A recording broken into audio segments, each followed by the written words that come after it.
অন্তরীনা আমার কিন্তু সবজি কাটিং রেডি। আয় চলে আয়, আজকে কি রেসিপি দেখাবি? Sweet and sour chicken. Sweet and sour chicken, তাই তো? তুই একটু দেখে নে তো, তুই যেমন যেমন বলেছিলিস আমি পেঁয়াজটা কাটিংটা ঠিক আছে কি?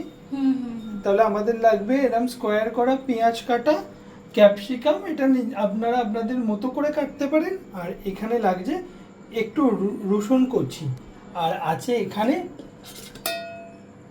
Boneless chicken. এখানে আমি 400 গ্রামের মতো আমরা চিকেন নিয়েছি।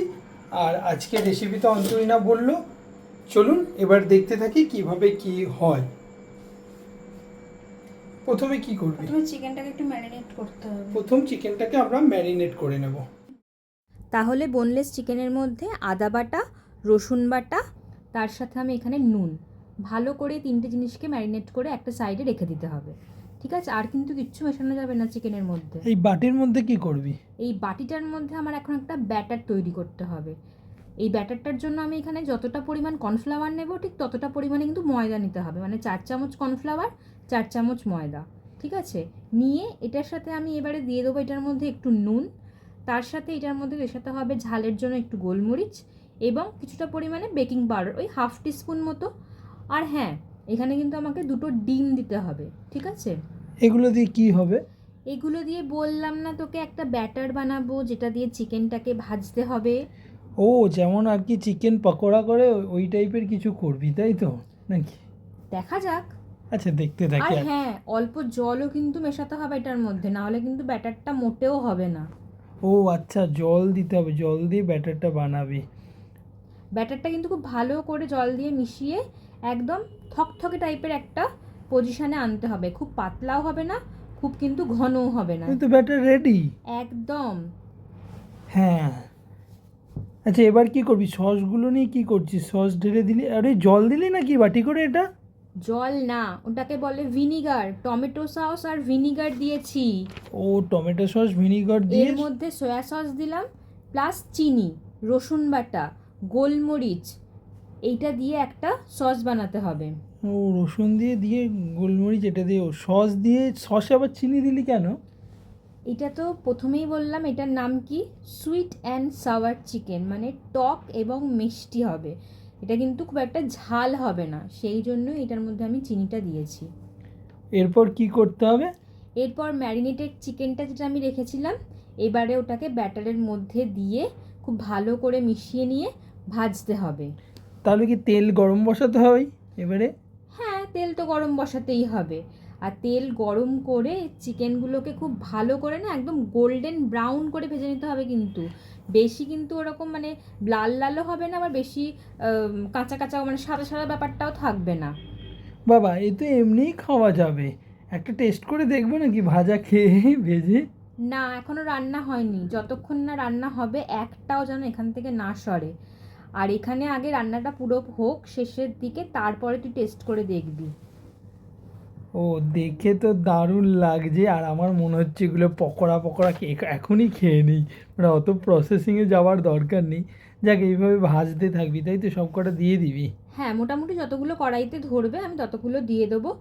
এরকমভাবে ভালোভাবে এগুলোকে খুব গোল্ডেন ব্রাউন করে একদম খুব সুন্দর করে ভেজে নিতে হবে। আর ভাজার পরে কিন্তু আর একটা প্রসেস আছে। ঠিক আছে? আচ্ছা, এর সাইজগুলো কি এরকমই মানে পকোড়ার মতো রাখতে হবে, না আমি আরও ছোট করা যেতে পারে? সেটা যেরকম যে সাইজ করবে করতে পারে, আমার মনে হয় যে এই সাইজটা একদম পারফেক্ট, সেই জন্য করেছি।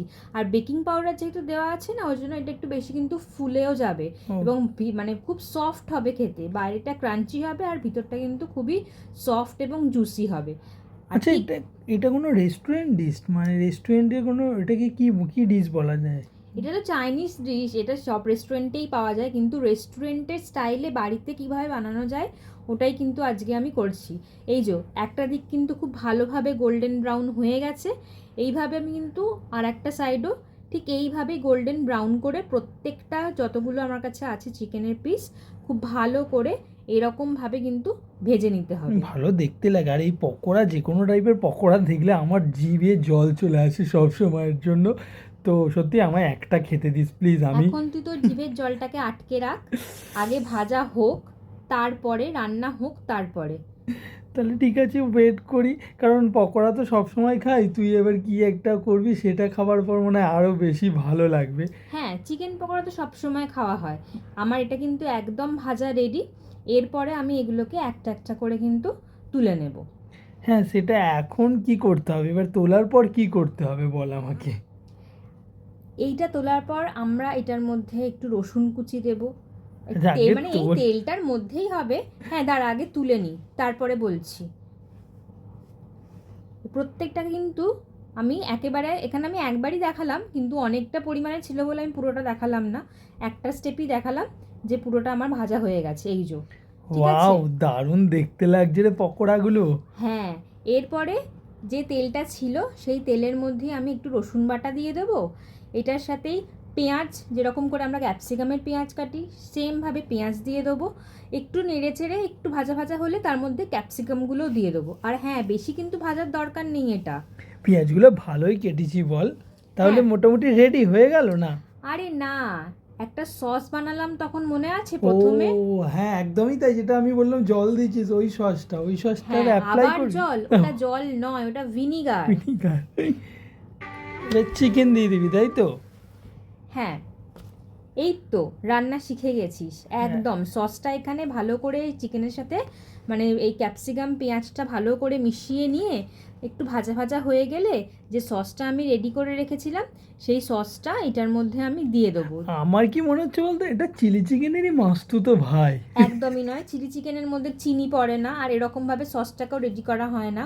চিলি চিকেনের সসটা আলাদা হয়, আলাদা। আর এই সসের টেস্টটা একদম আলাদা। যতক্ষণ না খাবি বুঝতেই পারবি ওই না। জন্য তো আমি বললাম মাস্তুতো ভাই, মানে ক্যাপসিকামও আছে, পেঁয়াজও আছে, কিছু একটা মিল আছে এবং প্রসেসিংয়েও আছে। আমি কি ভুল বলেছি? না, তবে ক্যাপসিকামটাও অপশনাল, কেউ দিতে চায় দেবে, না দিতে চায় না দেবে। আমি দিলাম কারণ আমার ভালো লাগে। যাক, তুই এখন বেশি বকিস না। শোন, এই যে সসটা আমি কিন্তু এটার মধ্যে এবারে দিয়ে দিলাম। বাহ, এবার দেখতে ভালো লাগছে। ওয়াও, দারুণ লাগছে কিন্তু দেখতে। এরপরে এটাকে ভালো করে একটু মিশিয়ে নিয়ে, আমার কাছে লাল প্যাপরিকা আছে। লাল প্যাপরিকা আছে, দিবি সেটা এর মধ্যে? হ্যাঁ, আর আপনাদের কাছে যদি লাল প্যাপরিকা না থাকে কোনো অসুবিধা নেই, কাশ্মীরি লঙ্কার গুঁড়ো দিয়ে দেবেন। দিয়ে খুব ভালো করে লাল প্যাপরিকার সাথে এটাকে মিশিয়ে নিতে হবে। নিয়ে এটার মধ্যে কর্নফ্লাওয়ার একটু গোলা আগের থেকে রেডি করে রাখবেন। সেই কর্নফ্লাওয়ারের গোলাটা দিয়ে একটু ফুটিয়ে নিলেই রেডি হয়ে যাবে আমাদের আজকের। Sweet and sour recipe. হ্যাঁ, এই যে কর্নফ্লাওয়ারটা আমি এটার মধ্যে দিয়ে দিলাম। দিয়ে একটুখানি এটাকে মিশিয়ে নিতে হবে। আর দেখ কি সুন্দর এই কালারটা দেখ, আসছে। চিলি চিকেনের মাস্তুতো ভাই, কর্নফ্লাওয়ার গোলা ওতেও দেয়া হয়। মোটেও এটা চিলি চিকেন নয়, মাস্তু তো ভাইও নয়। আর এই যে রেডি হয়ে গেছে। এবারে নে, খেয়ে দেখ কেমন হলো। হ্যাঁ, আমি তো খাবো, টেস্ট করবোই, তার সাথে সাথে আপনারাও কিন্তু বানাবেন, আপনারাও বানিয়ে টেস্ট করে দেখবেন আজকের এই sweet and sour chicken recipe. এটা দুর্দান্ত। আমিও অন্তরিনার সাথে কিন্তু মানে একটা মতবিরোধ ছিল যে চিলি চিকেন, মোটেও এটা চিলি চিকেন না, এটা খেতে কিন্তু দুর্দান্ত হয়। আপনারাও বাড়িতে ট্রাই করুন। আর ওপর থেকে কিন্তু অবশ্যই পেঁয়াজ পাতা, মানে স্প্রিং অনিয়ন, আর একটু সাদা তিল, রোস্টেড সাদা তিল কিন্তু অবশ্যই ছড়িয়ে দেবেন, তাহলে কিন্তু টেস্টটা আরও ভালো লাগবে। ওহ, এটা একদম রেস্টুরেন্টের ডিশ, দেখেই মন ভরে গেল। কে বলবে এটা বাড়িতে বানিয়েছি? ওহ, এই জন্যে বলি আমার বউ না, এরম করুন আর সাবস্ক্রাইব করুন। টাটা সবাই।